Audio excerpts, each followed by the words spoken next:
Hi friends, welcome to our channel. நம்ம channel இன்றைக்கி பார்க்க போகிறது 9th ஸ்டாண்டர்ட் எக்கனாமிக்ஸு. அதில் லெசன் 3 பணம் மற்றும் கடன் அப்படின்றது இதுக்கான ரீடிங் வீடியோ தான் இதில் இருக்குது, பாருங்கள். கற்றல் நோக்கங்கள்: பண்டமாற்று முறையை பற்றி அறிந்து கொள்ளல், பணத்தை பற்றியும் பணப்பரிமாற்றம் பற்றியும் புரிந்து கொள்ளல், இந்திய ரிசர்வ் வங்கியின் பங்கினை பற்றி தெரிந்து கொள்ளல், பல்வேறு கடனுதவி பற்றியும் அதன் பயனாளர்களை பற்றியும் அறிந்து கொள்ளுதல். அறிமுகம்: இப்பாடம் பணத்தின் வரலாறு பற்றியும் அதன் செயல்பாடுகளை பற்றியும் கூறுகிறது. நம் நாட்டின் இந்திய ரிசர்வ் வங்கியின் பங்கினை பற்றி எடுத்திருக்கிறது. அந்நிய செலாவணி, பண விநியோகம், பல்வகையான கடனுதவிகள் போன்றவற்றையும் விளக்குகிறது. இவை மட்டுமின்றி இக்காலத்தில் மேம்படுத்தப்பட்ட தொழில்நுட்பம் வங்கி சேவைகள் விரைவாகவும் எளிதாகவும் நடைபெற எவ்வாறு துணை புரிகிறது என்பதையும் சுட்டிக்காட்டுகிறது. மனிதர்களாகிய நாம் அன்றாடம் பயன்படுத்தும் பொருட்கள், பெரும்பான்மையான பொருட்கள் பணத்தால் மதிப்பிடப்படுகின்றன. மக்களின் உழைப்பிற்கான ஊதியம், கூலி, சேவை கட்டணங்கள் முதலியன பணத்தின் மதிப்பில்தான் நிர்ணயிக்கப்படுகின்றன. அது மட்டுமல்லாமல் நாம் செலுத்தும் வரிகள், தீர்வைகள் ஆகியவையும் பணத்தின் மதிப்பிலேயே செலுத்தப்படுகின்றன. நம் வீட்டில் ஒவ்வொரு மாதமும் நமது பெற்றோர் அந்த மாதத்துக்கான செலவுகளை மதிப்பிடுவதை பார்த்திருக்கிறோம். அப்போது இந்த மாத வருமானம் எவ்வளவு, எதிர்பார்க்கப்படும் செலவுகள் எவை, சேமிப்பு, வட்டி செலுத்த வேண்டியது எவ்வளவு என்பதை பணத்தின் அடிப்படையில் கணக்கிடுவதை காணலாம். வீடு மட்டுமல்லாமல் ஒரு நாட்டின், மாநிலத்தின் நிதிநிலை அறிக்கைகள் கூட பணத்தின் அடிப்படையில்தான் தயாரிக்கப்படுகின்றன. அரசு மட்டுமல்லாமல் தனியார் நிறுவனங்கள், தொழிற்சாலைகள் போன்றவை கூட தமது நிதிநிலையை பணத்தின் அடிப்படையில் கணக்கிடுகின்றன. இவ்வாறு பணம் என்பது நமது வாழ்வில் எங்கும் நீக்கமற நிறைந்துள்ளது. பண்டமாற்று முறை: மனிதர்கள் எப்போதுமே பணத்தினை பயன்படுத்தி வந்தார்களா என்று கேட்டால் இல்லை என்பதே பதில் ஆகும். அப்படியானால் மனித பணம் எப்போது, எந்த வடிவில் அறிமுகமானது, அது எவ்வாறு காலப்போக்கில் புதிய வடிவங்கள் பெற்றது என்பன குறித்து இப்பாடத்தில் அறிந்து கொள்ளலாம். பண்டை காலத்தில் மனிதர்கள் வேட்டையாடுபவர்களாகவும் உணவு சேகரிப்பவர்களாகவும் தமக்கான உணவை பெற்றனர். அவர்கள் குகைகள், காடுகள் வாழ்ந்தனர். படிப்படியாக வேட்டையாடுவதற்காகவும் உணவு சேகரிப்பதற்காகவும் கருவிகளை கண்டுபிடித்தனர். தொடர்ந்து நெருப்பின் பயனையும் வேளாண்மை செய்யவும் கற்றுக்கொண்டனர். மண்ணை பயன்படுத்தி தமக்கான வீடுகளை கட்டிக்கொண்டு ஒரே இடத்தில் வாழத் தொடங்கினர். மேலும் மண்ணை பயன்படுத்தி மட்பாண்டங்களையும் தயாரித்தனர். வேளாண்மை மூலம் உற்பத்தி அதிகரித்ததால் கைவினைப் பொருள் தயாரிப்பிலும் ஈடுபட்டனர். இவ்வாறு உபரியாக மீதமாகும் உணவுப் பொருட்களையும் தாங்கள் தயாரித்த மண்பாண்டம் போன்ற பொருள்களையும் அவை தேவைப்படும் மனிதர்களுக்கு பரிமாற்றம் செய்தனர். எடுத்துக்காட்டாக, ஒரு சமுதாயத்திடம் அதிக உணவுப் பொருட்கள் இருந்தால் அவற்றை மண்பாண்டங்கள் உபரியாக வைத்திருப்பவரிடம் பண்டமாற்றம் செய்தனர். அதேபோல ஒரு பகுதியில் அதிகம் உற்பத்தியாகும் தானியம் இன்னொரு பகுதியில் அதிகம் காணப்படும் விளைபொருளுக்கு பண்டமாற்றம் செய்யப்பட்டது. இவ்வாறு பண்டமாற்றம் செய்யப்பட்ட பொருட்களை வணிகத்தின் முதல் வடிவம் என்று கூறலாம். நெக்ஸ்ட், நாணயங்கள். நாகரிகங்கள் உருவான அனைத்து பகுதிகளிலும் பண்டமாற்று முறை செல்வாக்கு பெற்றிருந்தது. ஒரே நாகரிகத்திற்குள் மட்டுமல்லாமல் வேறு வேறு நாகரிகங்களுக்கு இடையிலும் பண்டமாற்று முறையில் பரிமாற்றம் நிகழ்ந்துள்ளது. இதுவே பன்னாட்டு வணிகத்தின் முதல் வடிவம் எனலாம். சிந்துவெளி நாகரிக காலகட்டத்தில் காணப்பட்ட பொருள்கள் எகிப்து, ஈராக்கு அதாவது மெசொப்பட்டோமியா பகுதிகளில் மேற்கொள்ளப்பட்ட அகழாய்வுகளில் கண்டெடுக்கப்பட்டன. இவ்வாறு பொருள்களை பண்டமாற்றம் செய்வதிலும் காலப்போக்கில் சிக்கல்கள் உருவாகின. எடுத்துக்காட்டாக, தமக்கு தேவையான பொருளுக்கு பண்டமாற்றம் செய்வதில் சிக்கல் ஏற்பட்டது. ஒருவரிடம் நெல் உள்ளது, அவருக்கு மண்பாண்டம் தேவை. ஆனால் மண்பாண்டம் வைத்திருந்தவருக்கு நெல் தேவையில்லை. இவ்வாறு பலருக்கும் தமது தேவைகள் நிறைவேறவில்லை. பண்டமாற்று பொருட்களின் அளவு மற்றும் மதிப்பை கணக்கிடுவதில் பிரச்சனைகள் இருந்தன. இப்பிரச்சனைகளுக்கு விடை காண பண்டங்களை மாற்றிக்கொள்ள பொதுவான மதிப்புள்ள ஒரு பொருளை நிர்ணயம் செய்தனர். இது பெரும்பாலும் உலோகமாக இருந்தது. ஆகவே இந்த உலோகங்களை முதலில் பயன்படுத்தப்பட்ட பணம் எனலாம். உலோகம் அப்போது அரிய பொருளாகவும் நீண்ட காலம் பராமரிக்கக்கூடியதாகவும் மதிப்பு மாறாததாகவும் இருந்தது. இதற்கு காரணமாக இருக்கலாம். தனது அரசாட்சியில் ஷெர்ஷா சூரி 1540-46 குடிமக்களுக்கும் இராணுவத்திற்குமான ஒரு புதிய நிர்வாக முறையை அமைத்தார். அவர் காலத்தில் அறிமுகப்படுத்தப்பட்ட 178 கிராம் எடை கொண்ட வெள்ளி நாணயம் ரூபியா என்றழைக்கப்பட்டது. அந்நாணயம் முகலாயர், மராத்தியர் மற்றும் ஆங்கிலேயர் காலம் வரை புழக்கத்தில் இருந்தது. நெக்ஸ்ட், தங்கம், வெள்ளி, செம்பு போன்ற உலோகங்கள் இவ்வாறு பண்டமாற்று முறைக்கு பதிலாக பயன்படுத்தப்பட்டன. இவை புராதன பணம் என்றும் அழைக்கப்படுகின்றன. இதுபோல தோல்மணிகள், ஓடுகள், புகையிலை, உப்பு, சோளம், ஏன் அடிமைகள் கூட பண்டமாற்றாக கொடுக்கப்பட்டதாக பொருளாதார அறிஞர்கள் கருதுகின்றனர். பிற்கால சோழர் காலத்தில் வணிக குழுக்கள் தமக்கென படைகள் வைத்துக் கொள்ளவும் அனுமதிக்கப்பட்டனர். மேலும் பிற்கால சோழர்கள் ஆட்சியின் போது தமிழக வணிகர்களின் ஏற்றுமதி தேவையை ஈடு செய்ய சிறு வணிகர்களுக்கும் உற்பத்தியாளர்களுக்கும் கடனுதவி அளித்ததற்கான வரலாற்று சான்றுகளும் காணப்படுகின்றன. இயற்கையான பணம். படிப்படியாக தங்கம், வெள்ளி ஆகிய உலோகங்கள் உலகம் முழுவதும் மதிக்கப்படும் உலோகங்களாக ஏற்கப்பட்டன. இதையொட்டி இந்த இரு உலோகங்கள் நாடுகளுக்கு இடையிலான பண்டமாற்றத்தில் பொது மதிப்பீடாக பயன்படுத்தப்பட்டன. இவையே இயற்கையான பணம் என்று அழைக்கப்பட்டன. நெக்ஸ்ட் காகித பணம். நாளடைவில் இயற்கையான பணத்திலும் சிக்கல்கள் உருவாயின. வணிகத்தின் விரிவாக்கத்திற்கு ஏற்ப தங்கம் மற்றும் வெள்ளி இருப்பு இருப்பதில்லை. அதே நேரத்தில் சுரங்கங்களிலும் தங்கம் வெள்ளி வரம்புக்குள் தான் இருந்தன. இதனால் குறைந்த மதிப்பு கொண்ட உலோகங்களை கொண்டு நாணயங்கள் தயாரிக்கப்பட்டன. இவை சிறிய மதிப்பிலான பொருட்கள் வாங்கவும் விற்கவும் பயன்படுத்தப்பட்டன. ஏழை எளிய மக்களின் பணமாக இவை பயன்படுத்தப்பட்டன. இதனால் இந்த குறைந்த மதிப்பு நாணயங்கள் அதிகமாக தயாரிக்கப்பட்டன. இதன் அடுத்த கட்டமாகத்தான் காகித பணம் புழக்கத்திற்கு வந்தது. இந்த உருவமாற்ற பணமும் வங்கிகளில் அதனை சேமிக்கும் வழக்கமும் வெகுவாக புழக்கத்திற்கு வந்தன. அப்போது உலகம் முழுவதும் ஏற்பட்ட பொருளாதார மந்தமும் இதற்கான காரணங்களில் ஒன்று. பணம் என்பது ஒவ்வொருவரின் வாழ்விலும் பிரிக்க முடியாத பகுதியாக மாறிவிட்டது. உலக பொருளாதார சூழலில் பணம் பல வடிவங்களில் மாறியுள்ளது. மின்னணு உலகில் பணப்பரிமாற்றங்கள் பல முறைகள் நடைபெறுகின்றன. மின்னணு பரிமாற்றங்கள். வங்கி சேமிப்பில் உள்ள பணத்தை எடுப்பதற்கு நேரடியாக வங்கிக்கு சென்று படிவம் நிரப்பி அல்லது காசோலை வழங்கி பெறுவதற்காக பதிலாக பணம் எடுக்கும் இயந்திரம் மூலம் தேவையான பணத்தை எடுக்க தானியங்கி பணம் வழங்கும் அட்டை பயன்படுகிறது. இதன் மூலம் ஆங்காங்கு நிறுவப்பட்டுள்ள பணம் எடுக்கும் இயந்திரம் மூலம் எந்த நேரமும் நமக்கு தேவையான பணத்தினை நமது கணக்கிலிருந்து நாம் எடுத்துக்கொள்ளலாம். இதேபோல வங்கிக்கு செல்லாமலேயே நமது கணக்கில் பணம் செலுத்தும் வசதி சில வங்கிகளில் உள்ளது. இதேபோல முன்னதாக பணம் பெற்று பின்னர் செலுத்தும் வகையில் கடன் அட்டை, கிரெடிட் கார்டு பயன்படுத்தப்படுகிறது.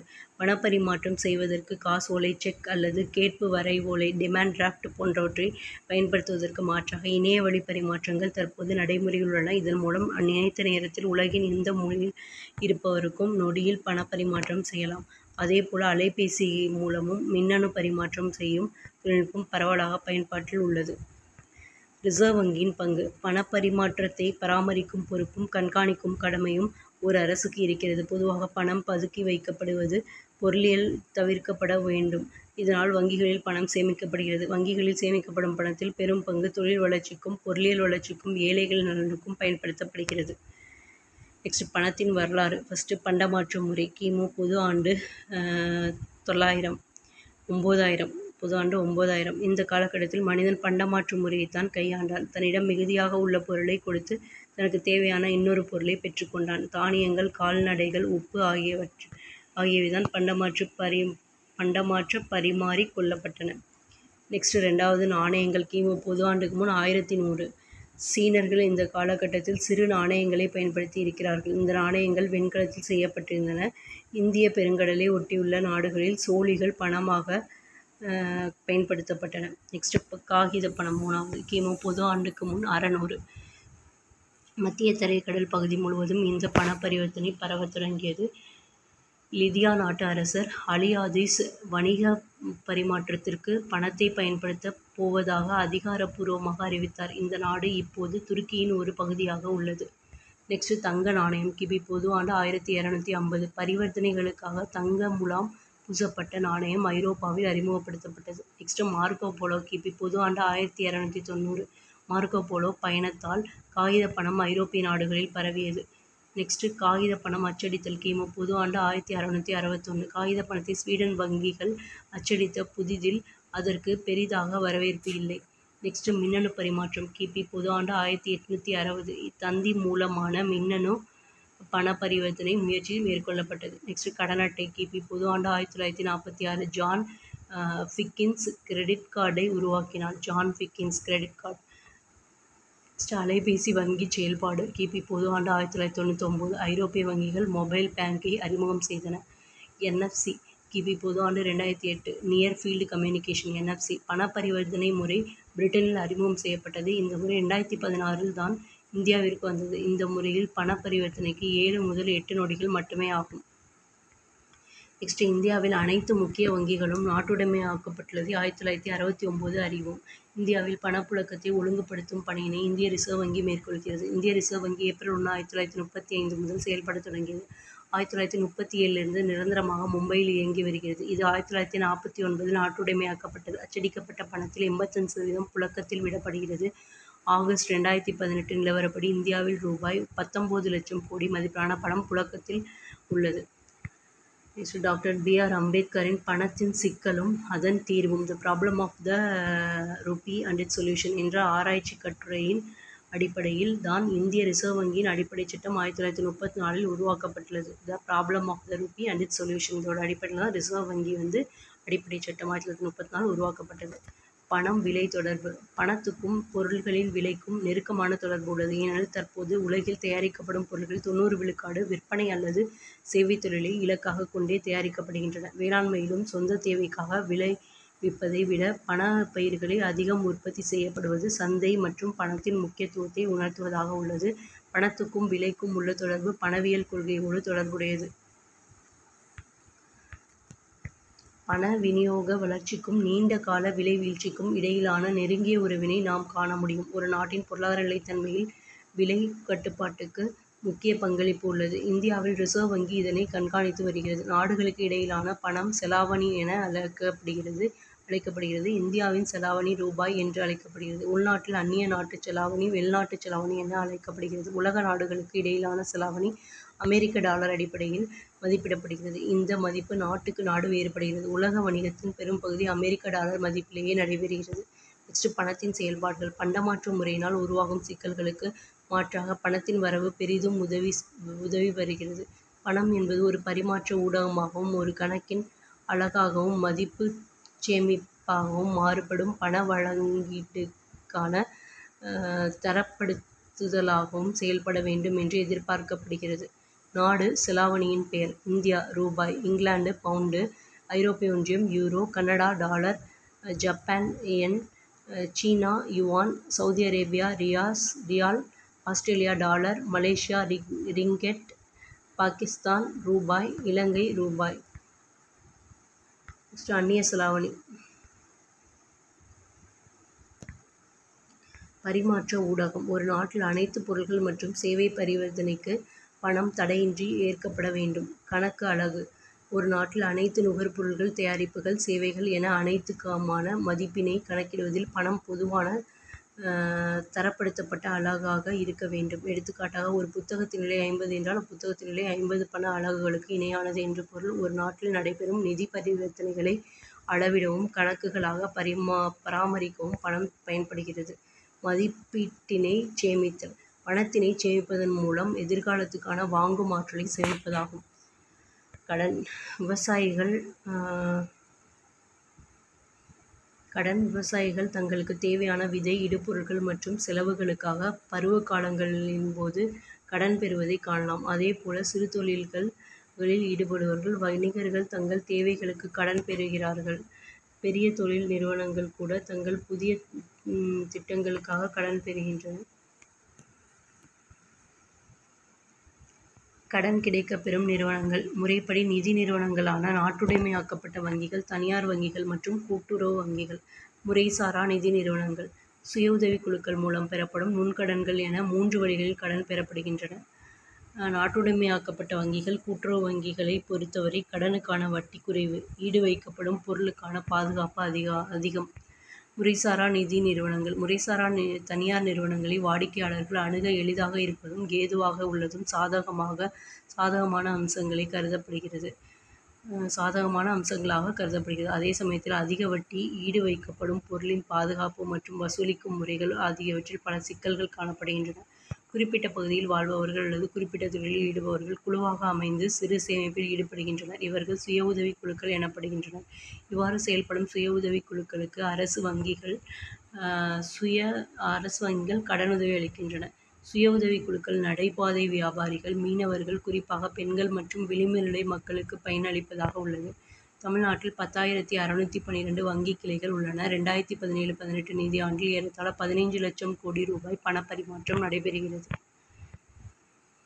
இந்தியாவில் பணம் எவ்வாறு அச்சிடப்படுகிறது? இந்தியாவில் 1917 தான் முதலில் 1 ரூபாய் மற்றும் 2 ரூபாய் நோட்டுகள் தயாரித்து வெளியிடப்பட்டன. 1935 பணப்பொறுப்பு அனைத்தும் இந்திய ரிசர்வ் வங்கி கைக்கு வந்தது. அதன் பிறகு 500 ரூபாய் நோட்டு பணத்தை அறிமுகப்படுத்தியது. 1940 மீண்டும் இந்தியாவில் 1917 தான் முதலில் 1 ரூபாய் மற்றும் 2 ரூபாய் நோட்டுகள் தயாரித்து வெளியிடப்பட்டன.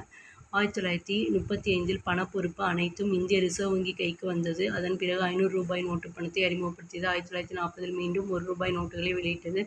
1947 ஆண்டு வரை 6ஆம் ஜார்ஜின் உருவம் பொறித்த பணமே புழக்கத்தில் இருந்தது. 1947ஆம் ஆண்டு வரை 6ஆம் ஜார்ஜின் உருவம் பொறித்த பணமே புழக்கத்தில் இருந்தது. சுதந்திரத்திற்கு பிறகு இந்திய அரசால் நோட்டுகள் வெளியிடப்பட்டன. இந்தியாவில் 1917இல் தான் முதலில் ரூ. 1 மற்றும் ரூ. 2 நோட்டுகள் தயாரித்து வெளியிடப்பட்டன. 1935இல் பணப்பொறுப்பு அனைத்தும் இந்திய ரிசர்வ் வங்கி கைக்கு வந்தது. அதன் பிறகு ரூ. 500 நோட்டு பணத்தை அறிமுகப்படுத்தியது. 1940இல் மீண்டும் இந்தியாவில் 1917இல் தான் முதலில் ரூ. 1 மற்றும் ரூ. 2 நோட்டுகள் தயாரித்து வெளியிடப்பட்டன.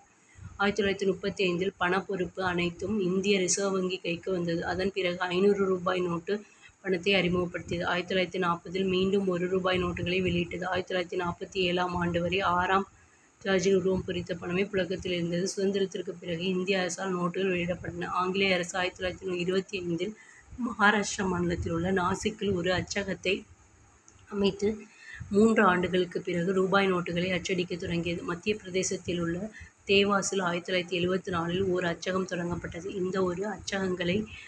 இந்த இரு அச்சகங்களை security printing and minting corporation of India limited தவிர 1990களில் கர்நாடகா மாநிலத்திலுள்ள மைசூரிலும் மேற்கு வங்காளத்திலுள்ள சல்பானியிலும் ரூபாய் மற்றும் வங்கிகள் சம்பந்தப்பட்ட ஆவணங்களை அச்சடிக்க மேலும் 2 அச்சகங்கள் இந்திய ரிசர்வ் வங்கி தொடங்கியது. எவ்வளவு பணம் அச்சடிக்க வேண்டும் என்பதையும் எப்படி பாதுகாப்பாக உரிய இடங்களுக்கு கொண்டு செல்ல வேண்டும் என்பதையும் இந்திய ரிசர்வ் வங்கி முடிவு செய்கிறது. 10,000 ரூபாய் மதிப்புடைய நோட்டுகள் அச்சடிக்க இந்திய ரிசர்வ் வங்கிக்கு அதிகாரம் இருந்தாலும் தற்போது அதிகபட்சம் 2,000 ரூபாய் மதிப்பு வரையிலான பணத்தை மட்டுமே அச்சடிக்கிறது.